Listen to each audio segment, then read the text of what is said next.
Once upon a time, in a quiet town, there lived a young girl named Adora.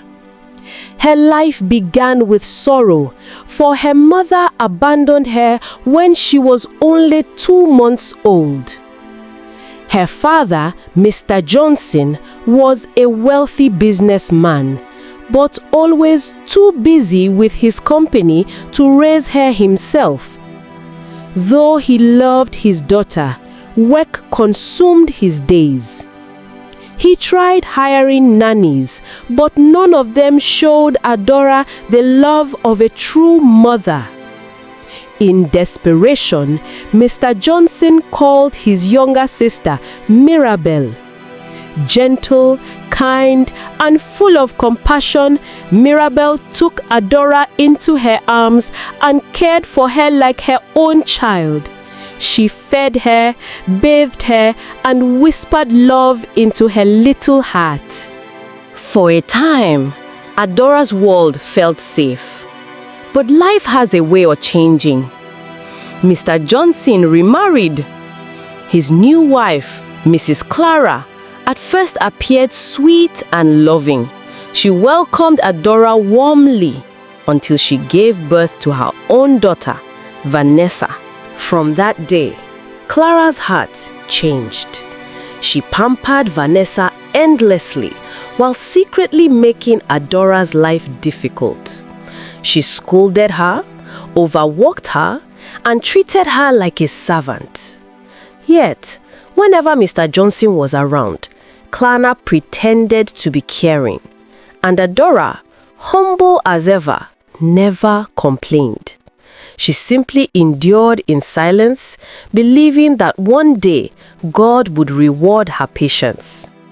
And indeed, as Adora grew, she blossomed into a beautiful young woman, hardworking, humble, and kind-hearted. In time, she met a good man named David, who saw her golden spirit. He married her, and together they built a joyful home filled with love and children. But back in her father's house, Vanessa's life took a different turn. Pampered from birth, she grew lazy and irresponsible.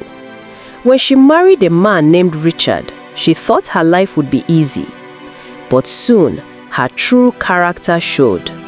She slept late into the morning, wasted her days on makeup and gossip, and neglected her duties as a wife. Richard grew weary. His friends mocked him, whispering, "Your wife is a decoration, not a helper." Out of frustration, Richard allowed Vanessa to bring in a young house help, Joyce.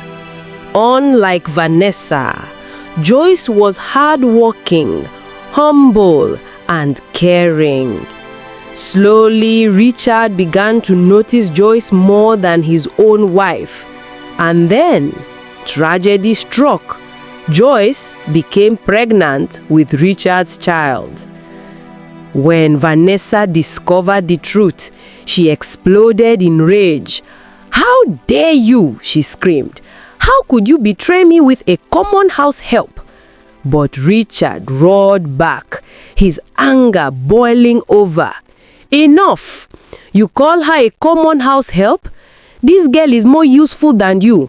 What do you know about being a wife? You are lazy, vain, and careless. You cannot cook, you cannot clean, you cannot care for me. What kind of wife are you?" The words pierced Vanessa's heart like a knife. She wept bitterly, but Richard's fury only burnt hotter. At last, he threw her out of his house. Ashamed and broken, Vanessa returned to her father's home. Mr. Johnson was furious when he heard what happened. He turned to Clara, his wife, and shouted, "This is your fault. You destroyed Vanessa with your pampering. You maltreated Adora, the child who was humble and hardworking, and spoilt Vanessa until she became useless. Now see the shame you have brought into this house." Vanessa, trembling with tears, turned to her mother and cried, "Mother, you are the cause of my downfall. When I was lazy, you encouraged me. When I refused to work, you defended me. When Adora carried the whole burden, you let me enjoy myself. You never corrected me, never guided me. Now look at me, I am ruined." Clara stood speechless, her tears falling like rain. She realized her selfishness and favoritism had destroyed her own daughter. Meanwhile, far away, Adora lived in peace. With her husband David and their children, her home was filled with love, laughter, and joy. Proof that humility and hard work always bring lasting blessings. Moral lessons from this story.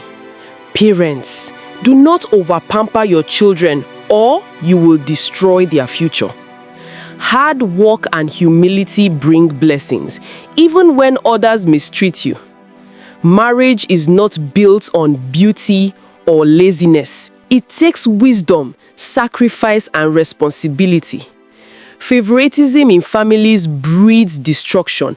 Train all children with equal love and discipline. Thanks for watching. Please subscribe, like, comment, and share. Stay tuned for more exciting stories on this channel. Till we meet again, God bless you.